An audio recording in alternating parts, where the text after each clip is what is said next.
Hello, hello, hello. On Sky Arts last night, they showed Have You Got It Yet? It's the story of Syd Barrett and Pink Floyd. Yeah, it's a documentary from, I think it was last year. It was directed by Roddy Bergower and Storm Thorgerson. Roddy Bergower previously, I think we covered him before because he did a documentary about the work of Storm Thorgerson. Oh God, it must be about 10 years ago now. So yeah, this is the Pink Floyd story told through the Syd Barrett lens. Now again, oh dear, the story of Syd Barrett I always find rather depressing. The same as when people say, "Oh, I review his albums," I just find it all utterly depressing. And in this case, it's a short story told long. For what's the story? It's a story of a man who wants to be in a rock band, achieves his aims, gets strung out on psychedelics, and then is never seen again in the realm of rock and roll. And that's the story. It's not a very long story. There's a lot of mythos. There's a lot of romanticism sprung up about around the story of Barrett.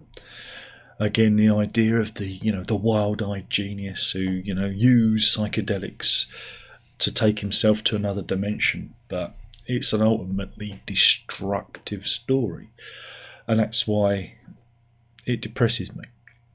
So this comes along. Now I was looking forward to this. Again, it's good, but it's also, for me, again, it's a personal. Reviews are all personal. They're not. You can never have an objective review because that's boring. What's the point? Objectively, this is a good documentary. Subjectively, I found it hard to watch because I'm a human being. Right, so anyway, and so yeah, this tells the story of Syd Barrett, where he came from, the Floyd, and the year after. It concentrates a lot on that early period. Again, rightfully so, because there's a lot going on. The various songs, the appearances, the breakdowns. It's an important part of the story. But you don't get ping, something sold on eBay record.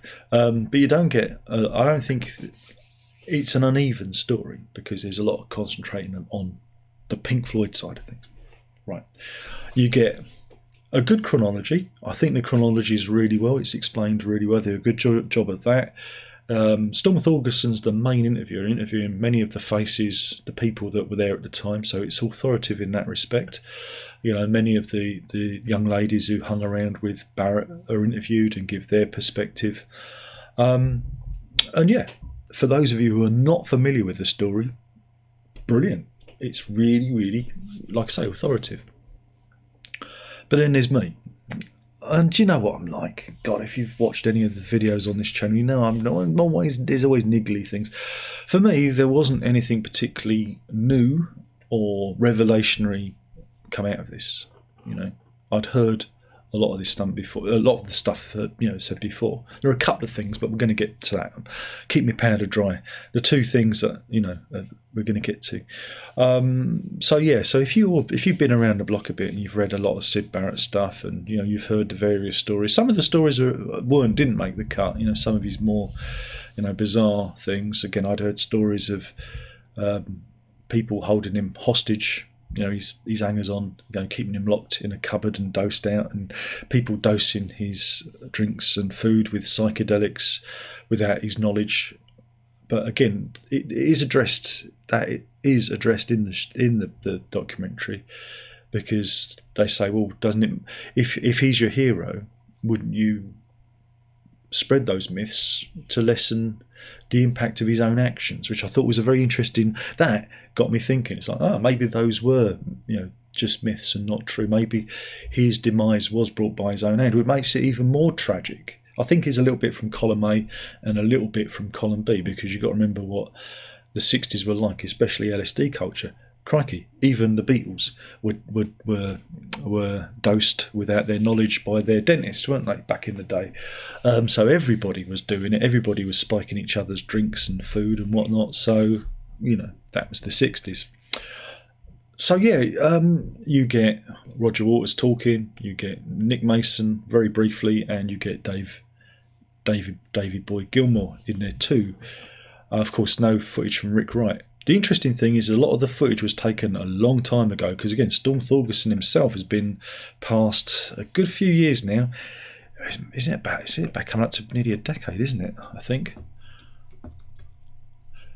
And he, like I say, he is one of the directors. Yeah, 2013. So it's 11 years he's been past, and this film only came out last year. So it's been a long gestation period, from when it was originally spoken to how it is now. And again, a lot of these people who take part in the documentary are no longer with us or have aged considerably. Again, Roger Waters, David Gilmour, you think, oh, wait a minute, this isn't recent. So there's that kind of little bit of cognitive dissonance going on there. It's like, oh, what's going on? I don't understand. So, yeah, but I'm like, I'm just being niggling. But you do get a sense of the scene, you get a sense of the culture, you get a sense of the time. But again, the year after, and then it goes like, and then Barrett, went back to Cambridge. And that's it, and that's the story. You don't really, the real shame of the Barrett story is Barrett never gave any interviews. Barrett was never spoken to, or he'd say, no, Sid doesn't live here anymore, because there were two Barretts. There was Sid and there was Roger, and that's the interesting part. There's this dual personality going on here. There's Sid, the rock star, the creative, the visionary, and then there's Roger, the unfulfilled artist, the painter. And so he kind of fell into that personality in his later years. So yeah, that's what I've always felt was a bit of a shame, is we never really got to hear his perspective. Now again, with other people that have been through this, like Peter Green, he did go on to come through the other side and talk about his experiences. And he didn't in great detail, but you got to speak to the man, because he did go on with his splinter group, to go on to perform. And so from the whole acid casualty genre, he was the one that kind of came back, whereas Barrett never did or never could. And it's the mourning for potential. Yeah, I'm not saying he was going to produce another Piper at the Gates of Dawn, but it's that mourning of potential, because it was over, it was gone. Anyway, what we do get from it is Roger Waters basically admitting he owes everything to Barrett and saying, I wouldn't be here without him, which is very rare, especially with how Roger Waters is now, to see him have that humility and that humanity. So it's those human moments that I find fascinating with the documentary. And Gilmour's the same. He's got great regret over not reaching out to Barrett in the 80s, 90s, 90s. But he's kind of, again, I think he was holding his words, because he didn't want to blame Barrett's sister, who was his carer. She put a little protective ring around Barrett and warned people away. And I think that's what Gilmour was reacting to. But he was, dwelling on the what ifs. If only we'd have, had a cup of tea together, maybe we could have both, learnt.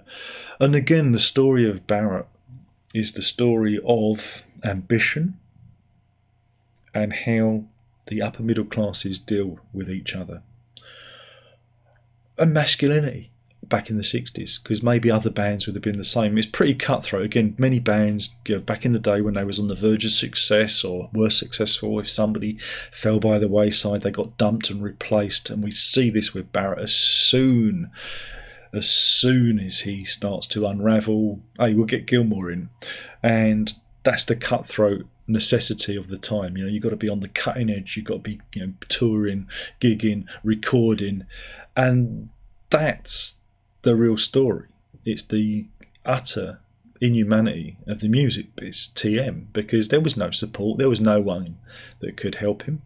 he was an inconvenience to his band members. You remember they were on £200 a week at one point, and that was a lot of money back in the 60s. Split 4 ways. So you're not going to give that up, are you? And that's the real tragedy of the story. And so when I come to the end of this, I just feel, really, it makes me feel so miserable, especially and Roger Waters knows this. He dined out on the mythos of Syd Barrett, via Dark Side of the Moon, Wish You Were Here, The Wall, the imagery and the stories, and like I say, the myth of Barrett has laid a long shadow over the band since his departure, and it made the band a lot of money, and that's the tragedy of it. And you just think, wow, would I have done the same if I was in that position? Maybe you would. Again, that's the thing. That's the unpalatable truth of the Barrett story, is an apparent lack of humanity at the time. And hindsight is a wonderful thing. But if you're not familiar with the story of Syd Barrett or Pink Floyd, come on, don't be silly. Everybody knows the story. Do check out the film. It's on Sky Arts at the moment. Again, I don't think there's a physical release of it yet. I don't know if that's going to be a thing. But there's a lot of good footage in there. Top of the Pops footage from the time. It's good. It is a good film. It is a good film. The whole Barrett thing just makes me feel. It just makes me feel sad because it was never a happy ending, So yeah, but it is well put together. The only thing is the time jump, because this was obviously meant to be out 10 years ago, and the death of Storm Thorgerson obviously waylaid it, and it got stuck in production hell, and so here it is 11 years later. And again, to hear Storm Thorgerson's voice, interviewing these people, and he's been dead over a decade, it's just discombobulating. But anyway, that's just me. Go and check it out. It is good. It just makes me maudlin and miserable. All right, and I'm sorry for being a human being, but that's it. Next, I'll review the new Dave Gilmour song. Yeah, Davy Boy Gilmour has a new song out, and I'm sure you'll want to hear my review of that. So yeah, do check out Have You Got It Yet by Roddy Bagawa and Storm Thorgerson, among others. And and you'll be educated about the demise of Syd Barrett. It's just such a shame, isn't it, really? Anyway, thank you for watching. There's only one more thing to say by now. You should know what that is, and that is prog on.